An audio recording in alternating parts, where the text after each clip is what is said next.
This video is about Ernest Hemingway's short story, A Clean, Well-Lighted Place. If you haven't read it, I've left the link in the description where you can do so. It's extremely short, so I recommend you go and read the story before watching this video any further. Ernest Hemingway, you may have heard of him, was an American short story writer and novelist. Famous for his pared-down minimalist approach to writing, an approach he dubbed the iceberg theory of literature, he's considered one of the most influential artists of 20th century fiction. Born in 1899, Hemingway belonged to the so-called Lost Generation. Demographically speaking, the Lost Generation refers to the generation of people who reached adulthood during or shortly after World War I. Demographers generally consider anyone born between the years of 1883 and 1900 to belong to this generation. After witnessing the atrocities of the First World War, many members of this generation became aimless or lost, rejecting traditional moral values and embracing a hedonistic, indulgent lifestyle. More specifically to literature, the Lost Generation refers to a group of writers of which Hemingway was a part.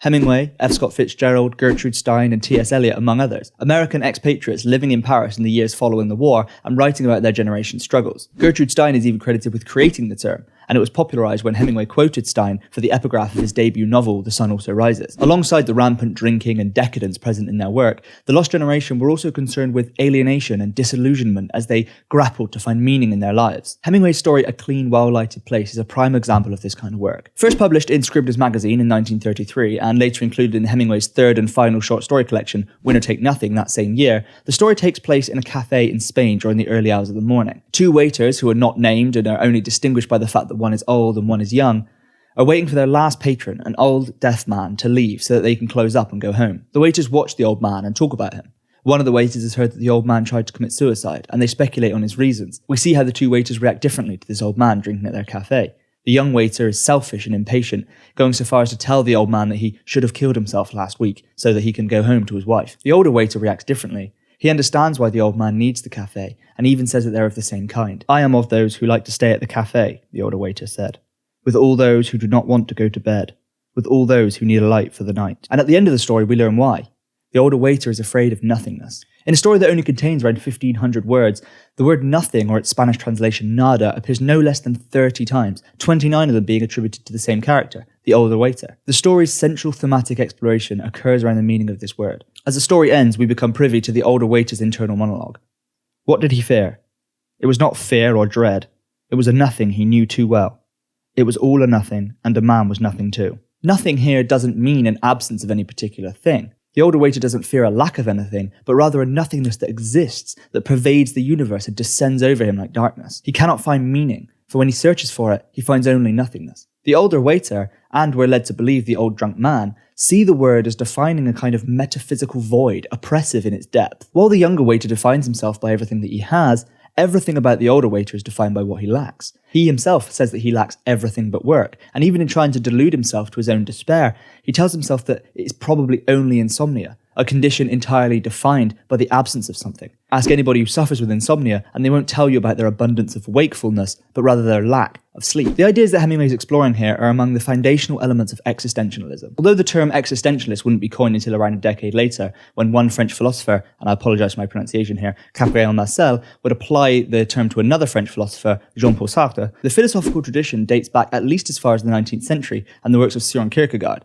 And some would even argue that it should be dated back even further, to the time of Socrates. However you choose to label it though, critics pretty much unanimously agree that A Clean, Well-Lighted Place, and indeed much of Hemingway's entire oeuvre, fit in with this line of thought. In reductive terms, the existentialists are concerned with the human experience and the question of life's meaning, and they all seem to bump up against the same problem.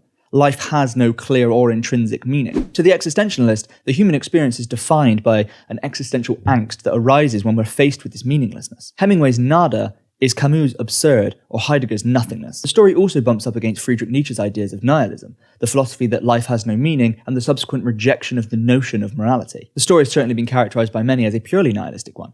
The older waiter's internal monologue and fixation on the overwhelming nothingness of living proving to be the main sources of evidence for this reading. There's definitely an echo of Nietzsche's famous declaration that God is dead in the old waiter's prayer, "Our nada, who art in nada." It was all or nothing, and a man was nothing too, the old waiter thinks to himself. Seems simple enough to put this one down to Hemingway expressing a nihilistic outlook on life and call it a day, doesn't it? Maybe.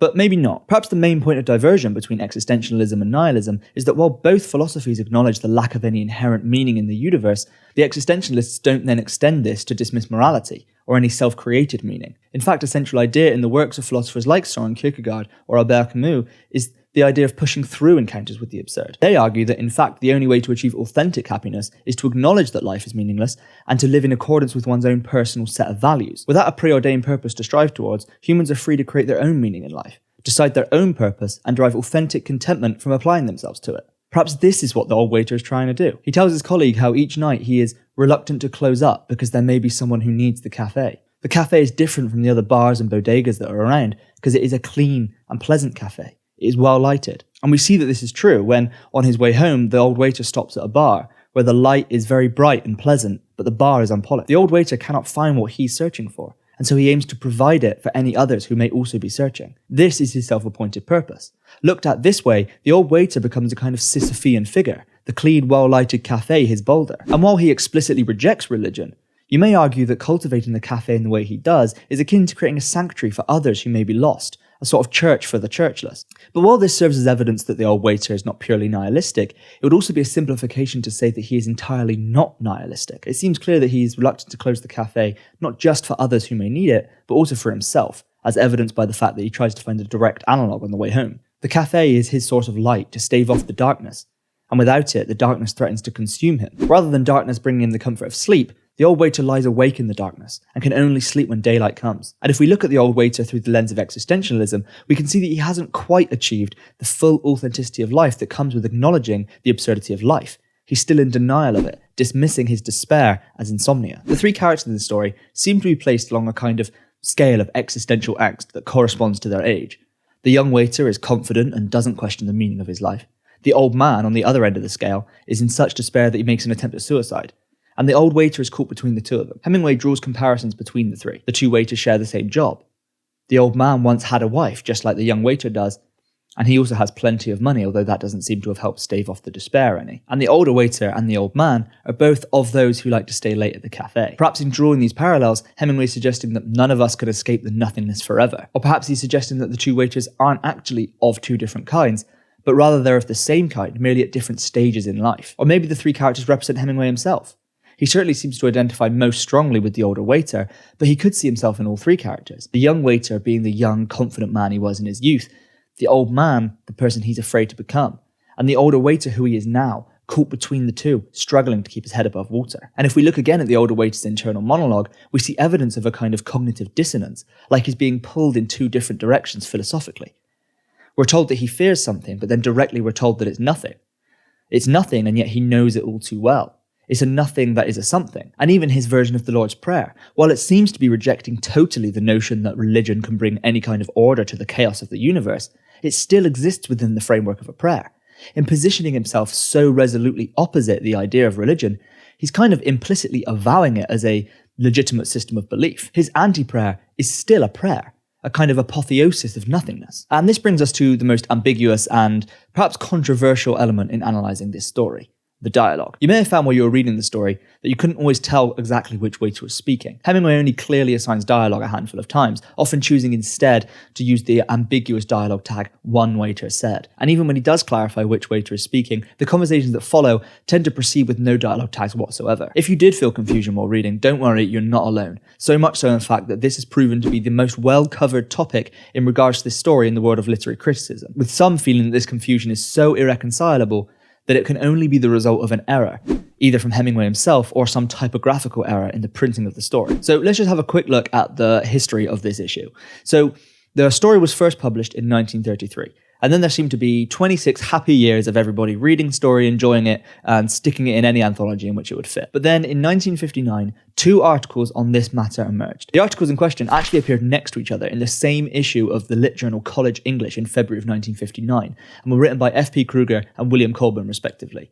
Each article essentially argues the same point. That is, at one point it is the older waiter who knows the details of the old man's suicide, and at another point it is the younger waiter. I'll try and leave links for this in the description if you want to do any more reading about it, if just to answer the question of what literary scholars do with their time, and it turns out it's this incredibly important work.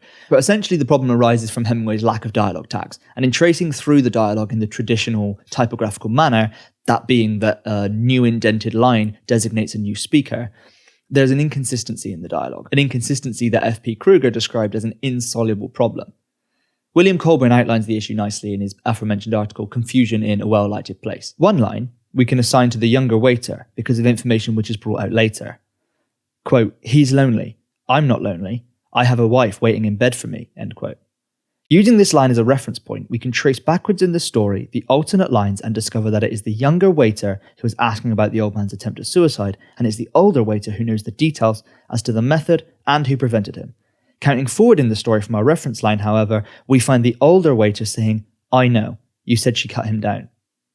Obviously, there is an inconsistency here. Following the issue being raised, some critics tried to defend the story, suggesting that Hemingway merely chose to subvert the typical convention, and that there are in fact instances when the same speaker speaks twice in a row, despite the new indented line of dialogue suggesting that isn't the case. But perhaps the most interesting defense, and the defense that we're concerned with today, comes from Joseph F. Gabriel. Again appearing in College English, this time in the May issue of 1961, we have an article from Gabriel entitled The Logic of Confusion in Hemingway's A Clean, Well-Lighted Place. In his article, Gabriel doesn't try to refute that the inconsistency exists, like other critics did, but rather he aims to, quote, redeem the story.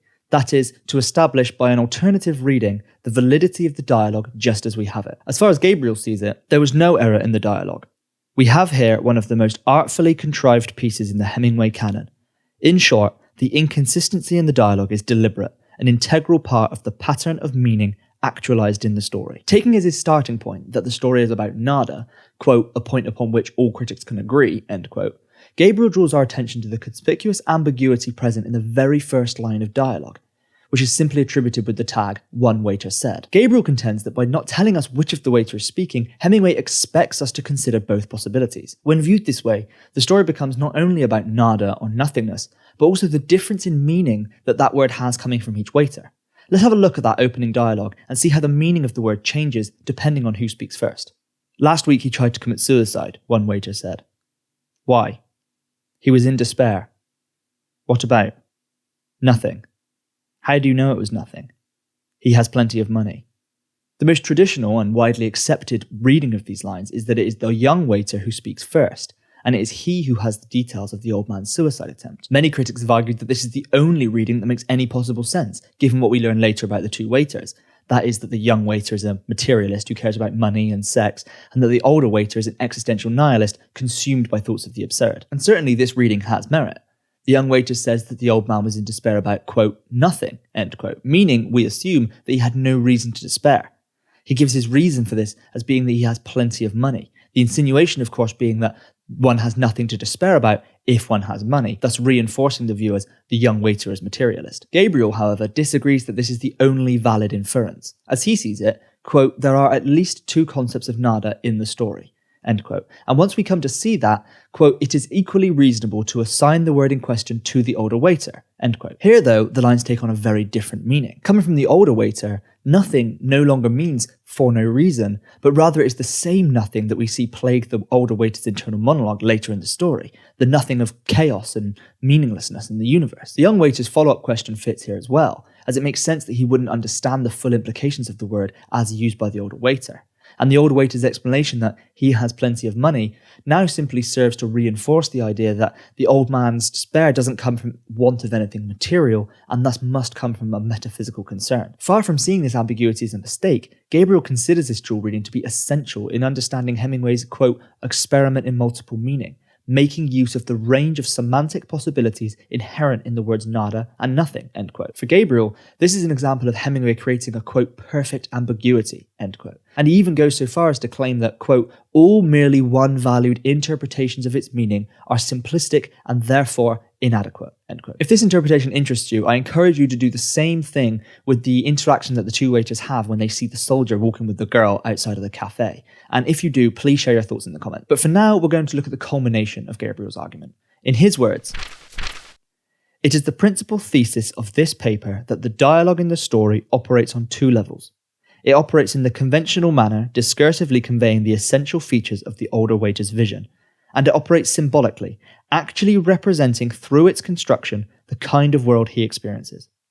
In other words, Hemingway deliberately puts the reader into a state of confusion where we can't take meaning for granted so as to replicate the older waiter's existential angst surrounding the meaninglessness of the universe. In introducing this inconsistency into the dialogue, Hemingway robs us of the certainty we might expect to find.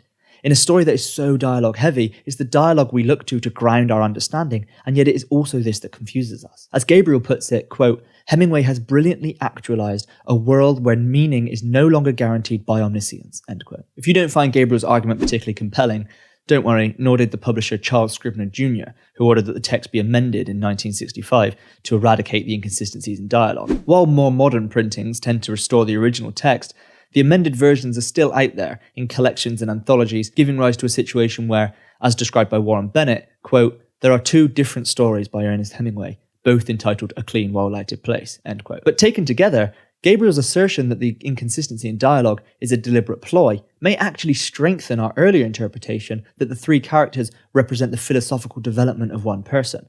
Perhaps it's difficult to tell who's speaking because, in some way, they're one and the same. There's more we could talk about with regards to this story, and that fact alone is remarkable given its brevity. But now I want to hear what you think. Is the inconsistency in dialogue a mistake, or is it a deliberate choice? What does nada mean to you? Or is the story about something totally different? I want to hear your thoughts down below. And if you identify with the older waiter and find yourself lying awake at night, consumed by thoughts of life's meaninglessness, don't despair. After all, it's probably only existential dread. Many must have it.